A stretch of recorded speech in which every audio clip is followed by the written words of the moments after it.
Sekarang balik lagi, tujuan trading tuh mau ngapain? Tujuan dari aplikasi sendirinya itu udah beda. Udah berapa kali mengatakan itu sama diri sendiri.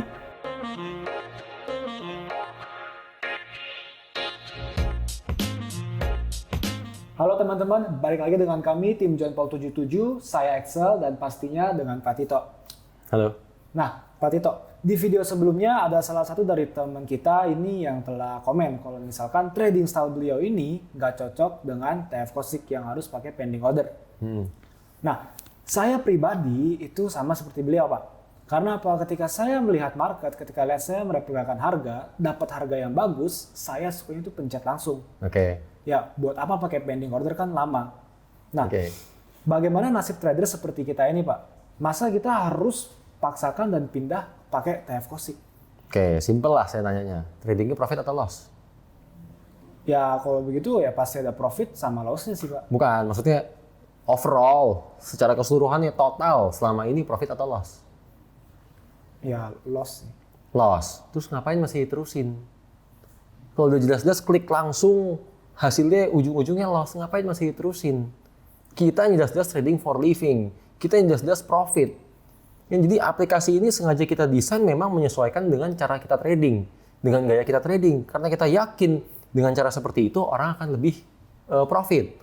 Hal itu pun udah kita buktikan juga sebelumnya dengan di event TF5M, di mana pas kita waktu itu bagi-bagi modal kan 5M untuk 500 orang. 500 orang ini kita paksa nih ikutin cara trading kita. Yang menggunakan TF Kosik ini harus menggunakan pending order, nggak boleh intervensi. Hasilnya apa? Jelas. Image forex yang tadinya cuma bisa 5% yang profit menurut orang-orang kan, itu selalu orang mengatakan seperti itu. Di kita meningkat menjadi 15%. Jadi ya inilah yang menguatkan kita. Sekarang kita berani rilis ini, berani kenalkan aplikasi ini ke teman-teman semua. Karena kita yakin semakin banyak orang yang kita paksa, semakin banyak orang yang kita edukasi, maka akan semakin banyak juga orang yang profit. Tapi begini loh Pak, kalau misalkan masalah pending order aja, nih di MT4 kan kita sudah sama-sama tahu ada fitur pending order di sana. Betul. Gitu. Nah kenapa kalau misalnya begitu saya ya langsung pencet aja pending ordernya di MT4. Ya. Nah kalau misalkan saya pakai TF Kosik, yang pertama saya nih harus buka dua aplikasi yang berbeda. Dan dari situ juga sudah ribet gitu buat bolak-baliknya. Dan yang kedua saya juga harus cocokkan nih. Yang di MT4 itu seperti apa, saya mesti cocokkan lagi ke ya, TF Kosik, begitu. Nah, kalau misalkan begini, balik lagi, ujungnya kan makin ribet buat sisi saya yang mau jadi trader, begitu. Nah, jadi gak ada gunanya dong Pak, kalau misalkan buat download aplikasi ini. Oke, seberapa sering yang pending order yang di MetaTrader itu dilanggar? Dalam artian stop loss-nya digeser, atau bahkan dihapus, dan terus diintervensi. Sering dong. Nah, sekarang dari tujuan dari aplikasi sendirinya itu udah beda. Yang satu aplikasi untuk trading, sementara yang kita punya ini aplikasi yang akan ngebenerin cara orang trading. Karena orang trading tuh bisa, cara tradingnya kebanyakan salah. Jadi kalau dibilang nggak guna, itu makin ngaco. Kenapa saya bilang makin ngaco? Satu, aplikasi ini, TF Kosik ini akan sangat berguna untuk membuat trading plan. Begitu banyak orang yang selama ini trading main pencet aja tanpa adanya planning. Yang seharusnya orang kalau mau trading itu tahu di mana mau masuk dan tahu di mana mau keluar sebelum ambil posisi. Makanya orang suka bilang kan, plan your trade, trade your plan. Betul ya? Even Warren Buffett pun mengatakan hal yang sama. Gitu loh. Aplikasi mana yang memaksa kalian semua untuk membuat trading plan? Gak ada. Yang kedua, aplikasi ini akan memaksa untuk jadi disiplin. Betul kan? Karena udah harus bikin trading plan, selanjutnya nggak bisa diintervensi. Seberapa sering sekarang orang trading, begitu udah margin call, udah habis semua baru mikir, aduh coba tadi nggak dicopot ya stop loss-nya ya. Aduh coba tadi begitu. Dan ujungnya hanya mengatakan, aduh saya seharusnya disiplin. Udah berapa kali mengatakan itu sama diri sendiri dan tetap dilanggar lagi. Betul kan? Dan aplikasi mana yang memaksa kalian semua untuk disiplin? Ini aplikasinya. Yang ketiga, aplikasi ini akan sangat berguna untuk menjadi trading journal. Saya tahu begitu banyak orang yang nggak membuat trading journal, bahkan nggak mengerti apa itu trading journal.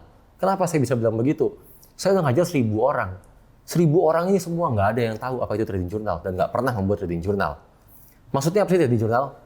Kita sebelum trade itu kan harusnya punya catatan di mana kita mau masuk trading plan tadi, ya kan, di mana kita mau masuk market. Dan setelah kita masuk market, oke lah, banyakan orang itu intervensi. Banyakan orang digeser TP-nya, digeser SL-nya, atau bahkan di-cut duluan. sebelum mencapai targetnya. Ya kan? Mungkin kita bilang, wah iya ya, untung tadi digeser stop loss-nya. Kalau enggak, jadinya nggak kena TP tuh. Betul ya? Tapi juga sering kan orang bilang, aduh, coba tadi laptopnya nge-hang. Coba tadi baterai handphone habis. Harusnya kena TP tuh. Kalau nggak di-cut duluan. Betul kan? Masalahnya ini kan nggak ada data pembanding. Yang seberapa sering posisi yang diintervensi ini dan seberapa sering harusnya nggak diintervensi. Mana yang hasilnya akan jauh lebih bagus. Itu nggak ada data pembandingnya. Itulah yang saya maksud dengan trading jurnal, bukan trading statement. Di mana-mana orang kalau mau menjadi seorang profesional, itu pasti harus mengacu pada data. Benar ya? Saya ambil contoh yang lebih ringan lah. Kita anggaplah misalkan seorang chef, seorang koki. Seorang koki untuk dia bisa masak satu sop yang enak dan dia bisa membuat satu resep dari sop yang enak ini. Mungkin dia awalnya mencoba 5 gram gula, 4 gram garam, dan 3 gram lada. Hasilnya rasanya nggak enak. Dia catat dong. Oke, percobaan kedua dikurangin. Oh, gulanya 4 gram. Oh, masih rasanya nggak enak. Coba lagi, catat dulu kan. Coba lagi, gulanya 3 gram, dan seterusnya. Sampai akhirnya dia tahu takaran yang pas adalah setengah gram. Betul kan? Itu seorang koki yang profesional, dia akan mengatakan setengah gram. Sementara orang yang biasa masak, dia akan mengatakan setengah sendok. Setengah sendoknya orang tuh beda-beda. Betul kan? Nah, inilah yang membedakan antara orang profesional sama yang enggak. Dan inilah yang dimaksud dengan trading jurnal, yang akan sangat membantu bagi para trader, akan membantu teman-teman semua untuk mempertajam trading sistemnya. Nah, aplikasi mana yang memaksa kalian, yang akan membantu kalian memberikan sebuah trading jurnal yang direkap secara otomatis? Ini. Yang keempat, ini aplikasi akan membantu kita dalam hal memberikan kita referensi ataupun second opinion. Kita sebagai trader itu kan seringkali mau masuk posisi butuh referensi dong. Kita cek dulu, oh analis A mengatakan buy, yang analis B mengatakan buy, yang trader lain juga mengatakan buy misalkan. Baru kita yakin untuk masuk, ambil posisi. Tapi kalau misalkan kayak gitu nih, saya sebagai trader nih Pak, bukannya harusnya saya percaya sama analisa sendiri ya? Kayak buat apa cari referensi ke orang lain kayak gitu? Nah, sekarang balik lagi, tujuan trading itu mau ngapain? Orang trading itu kan mau dapat income dari trading kan?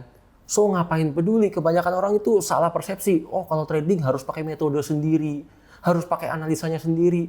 Nggak ada yang peduli. Selama income-nya dari trading, itu berarti sudah menjadi trader.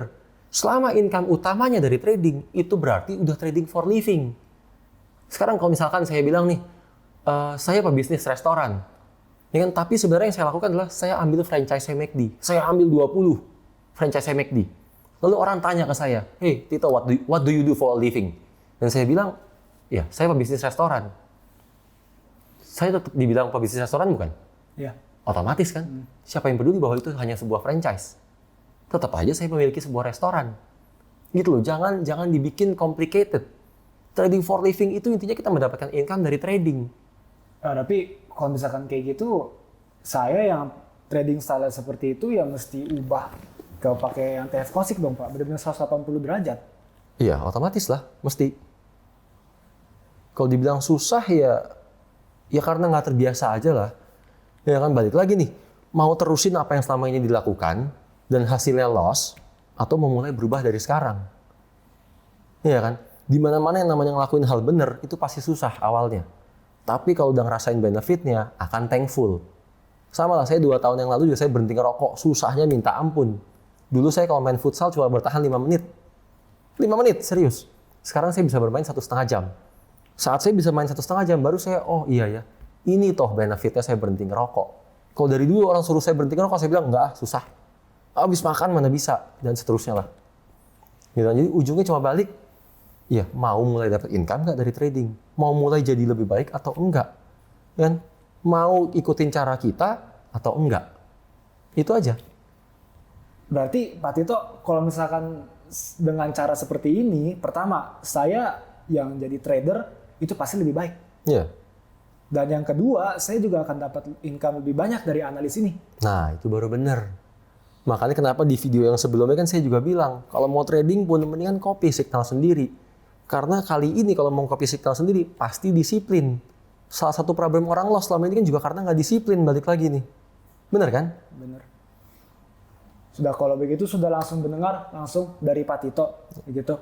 Nah, teman-teman, di-download saja langsung aplikasinya dan langsung ubahlah cara trading agar lebih baik. Nah, kalau misalkan ada pertanyaan itu bisa langsung komen di bawah dan jangan lupa like, share, subscribe, dan turn on the notification. Ditunggu video selanjutnya. Bye.